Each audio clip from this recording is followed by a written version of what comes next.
Pertemuan hari ini kita bahas tentang profesi di bidang TI. Agendanya adalah pengertian profesi dan profesionalisme, mengukur profesionalisme, gambaran umum profesi di bidang TI, standarisasi profesi TI, pemerintah dan standarisasi profesi TI menurut RIGPS Search, yaitu standar di negara-negara Asia Tenggara ya, atau ASEAN. Apa sih profesi? Profesi adalah suatu pekerjaan yang mengandalkan keterampilan atau keahlian khusus yang tidak didapatkan pada pekerjaan-pekerjaan pada umumnya. Pekerjaan yang dilakukan sebagai sumber utama nafkah hidup dengan keterlibatan pribadi yang mendalam dan menekunnya. Pekerjaan yang menuntun pengembangan profesi tersebut untuk terus memperbarui keterampilannya sesuai perkembangan teknologi.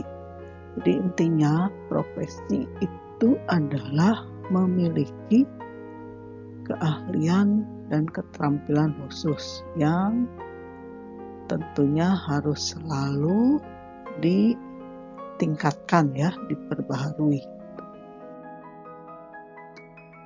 Sifat-sifat pelaku profesi harus bisa menguasai ilmu secara mendalam, mampu mengonversikan ilmu menjadi keterampilan, selalu menjunjung tinggi etika dan integrasi profesi.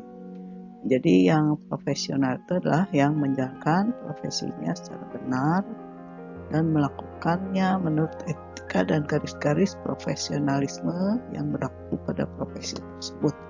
Nah, untuk yang ini biasanya dia adalah seorang anggota organisasi profesi.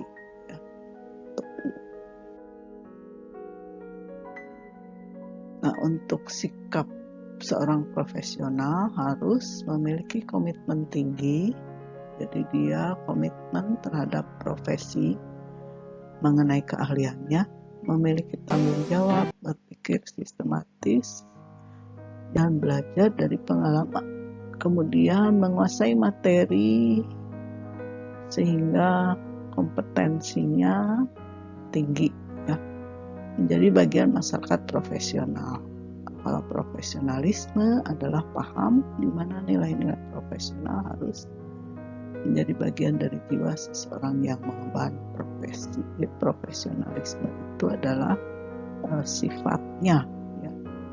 Kalau profesionalisasi adalah proses evolusi atau perkembangannya menuju ke arah profesional yang menggunakan pendekatan organisasi dan sistematis untuk mengembangkan profesi ke arah status profesional. Nah, bagaimana mengukur profesionalisme? Ada 4 nih, secara filosofis, kemudian pendekatan bertahap, karakteristik, dan non-tradisional. Nah, untuk mengukur profesionalisme dengan pendekatan orientasi filosofi. Filosofi itu ya ilmu filsafat ya. Pertama, pendekatan dari lambang profesional. Jadi dilihat adalah bentuk hasil latar belakang dari seorang profesi. Itu sertifikat, lisensi, akreditasi.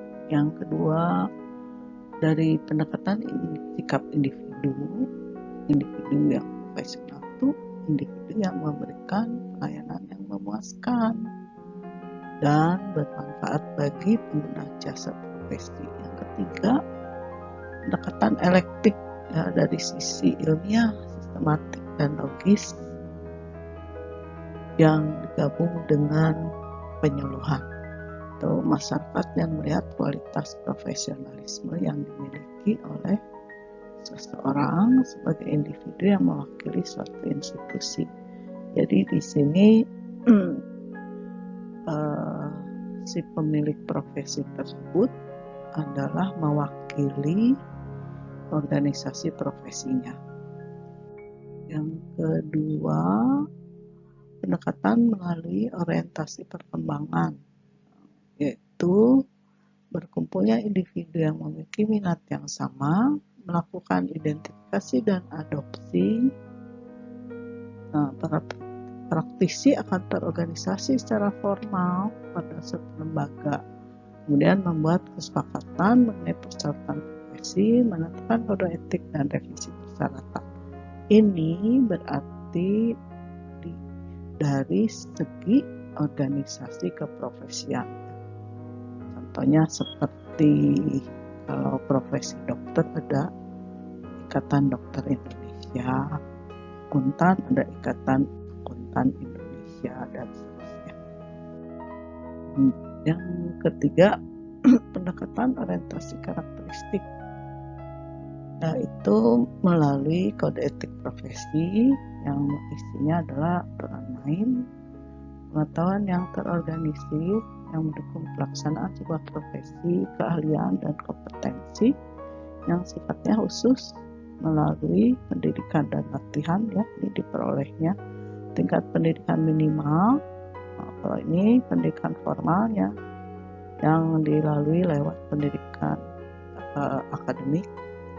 Sertifikat keahlian ini harus dimiliki, dia mengikuti pelatihan lanjutan, ya, sehingga memperoleh sertifikat. Kemudian ada proses riwayat pekerjaannya, pendidikannya sebelum dia memangku profesi ini. Ya, seperti halnya kalau pendidikan jurusan kedokteran, ya, ketika dia lulus belum memiliki profesi dokternya, tapi hanya sebagai sarjana medis. Setelah dia mengikuti pendidikan keprofesiannya, biasanya koas atau di magang, ya, dia akan dites kemudian mendapatkan profesi dokternya. Tuh. Yang selanjutnya adalah adanya kesempatan untuk menyebarluaskan dan bertukar ide antar anggota. Jadi otomatis harus anggota organisasi profesi. Terus adanya tindakan disiplin jika terjadi pelanggaran kode etik. Bisa saja dia dihapus atau dicoret keanggotaannya sehingga tidak dapat memperoleh pekerjaan secara profesional. Yang keempat, pendekatan orientasi non-tradisional, di luar tradisi, menyatakan bahwa seseorang dengan bidang ilmu tertentu diharapkan mampu melihat dan merumuskan karakteristik yang unik dan kebutuhan sebuah profesi. Dia ada standarisasi profesi tertentu. Ya, biasanya ya lewat ini sertifikasi. Tuh. Selanjutnya, bagaimana kelompok keprofesian di bidang TI, ya. Ada kelompok di bidang software, ada di bidang hardware, ada di bidang operasional, sistem operasi, dan ada di bidang pengembangan bisnis TI. Untuk yang kelompok 1, contohnya ada analis, programmer yang tugasnya menganalisis, ya. Ini programmer membuat program, web designer merencanakan termasuk studi kelayakan, analisa dan desain terhadap proyek aplikasi berbasis web. Programmer khusus membuat program berbasis web. Ini yang berhubungan dengan software. Hardware, ada technical engineer, teknisi disebut juga, ya. Dia bisa memperbaiki hardware, perangkat, ya, membongkar, ya bisa masang juga. Kalau ini networking engineering, berkecimpungnya di jaringan khusus ya, insinyur jaringan. Di kelompok 3 yang ke operasional itu ada operator mengoperasikan program, ada administrator biasa disebut juga admin ya, melakukan administrasi, ada juga manajernya MIS itu wewenangnya paling tinggi untuk di divisi SI ya, dia harus bisa melakukan manajemen atau pengelolaan terhadap sistem baik hardware, software maupun SDM-nya. Kelompok keempat berhubungan dengan pengembangan di bisnis IT, yaitu mungkin juga pengusaha IT, bisa sebagai konsultan, bisa penjual hardware, peneliti, distributor atau perakit hardware, dan lain-lain. Selanjutnya, kalau di pemerintahan untuk profesi TI dilihat dari golongan ya. Nah, itu namanya seperti ini, ada asisten pranata, bisa operator ya, sampai golongan 4 ahli pranata, ini senior analis, hampir sama dengan senior analis. Kemudian untuk di pemerintah biasanya syarat-syarat pranata itu adalah bekerja pada satuan organisasi pemerintah dan tugas pokok membuat, memelihara, dan mengembangkan sistem atau program. Jadi kayak programmer ya. Jasa minimal D3, memiliki pendidikan, pelatihan, pengalaman. Jadi ada sertifikat tambahan ya, dia ikut sertifikasi, siap unsur penilaian pelaksanaan pekerjaan sekurang-kurangnya bernilai baik. Kemudian ada dari Asia Tenggara. Nah, di Asia Tenggara itu dibentuk tahun 78, jadi memiliki standar-standar tertentu untuk keprofesian pekerjaan di dalam dunia IT. Misalnya seperti ini, dibagi 3 ya. Yang supervise biasanya pengalamannya 0-2, membutuhkan pengawasan. Moderately, ini level menengah. Untuk tugasnya lebih besar dari ini, pengalamannya 3-5 tahun. Kemudian yang mandiri, managing, tidak butuh bimbingan. Jadi ini menurut SRIG PS ya, untuk standar ASEAN. Nah, selanjutnya pekerjaan yang direkomendasi di sini ada programmer. Ini hampir sama dengan yang tadi ya. Software, analis, kemudian manajer proyek. Kalau misalkan cakupan pekerjaannya adalah membangun SI. Instruktur untuk yang bidang pelatihan ya, pendidikan, dan spesialis yang terkait dengan komunikasi data, database, keamanan, jaminan kualitas, dan lain-lain. Jaringan juga. Jadi ada kelompok spesialis. Kalau ini umum sama ya, seperti di software.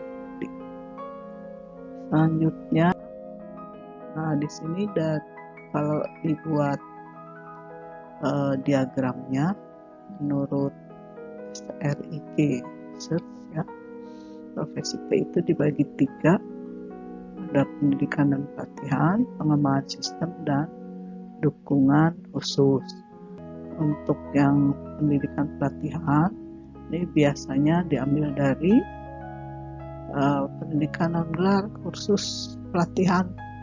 Kalau ini pengembangan sistem yang terkait dengan pembuatan sistem informasi, ada programmer, project manager, dan analis. Untuk yang support ini spesialis di bidang tertentu seperti tadi. Kalau dia spesialis jaringan ya network spesialis, spesialis database ya database spesialis, dan sebagainya. Nah, dibagi menurut ini programmer, ada analis, ada manajer, instruktur, spesialis.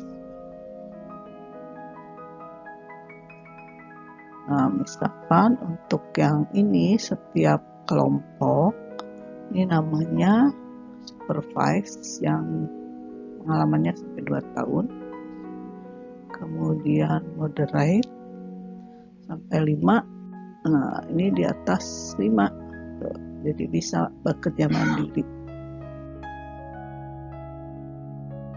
Nah, rata-rata ini menurut Jobplanet ya, gaji rata-rata karyawan di Indonesia khususnya bidang TI mulai dari 4 sampai 8 juta.